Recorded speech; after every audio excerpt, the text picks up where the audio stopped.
An area wildlife rescue received a lot of help this month. The Nipigon bear cub rescue is one of many across the province to benefit from a massive donation of food from Pet Value. Justin Hardy has the story.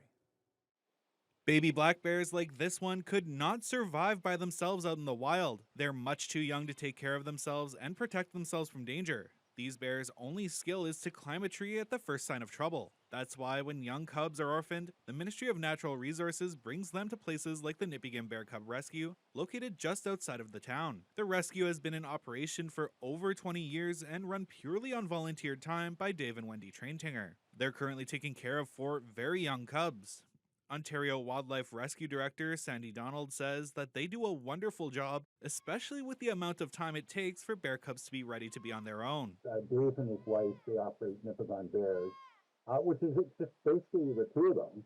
They get in bear cubs from all over the place, especially from North Ontario. They will drop them off to Dave and his wife. When it takes about, a bear cub leaves the mother after about a year and a half. The biggest expense with taking care of bears is the large amount of food required to keep them fed and healthy. That's why when Pet Value made a roughly 22 tons of food donation to Ontario Wildlife Rescue, Donald made sure that Nipigon Bear Cub Rescue got its share. The largest donation we've ever received at once.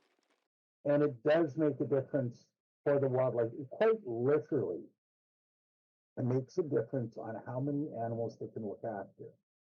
Because if they have all the expenses of food, everything like that, and wildlife rescue centers are licensed by the Ministry of Natural Resources. Most are run by volunteers, and politely put, they operate on a shoestring.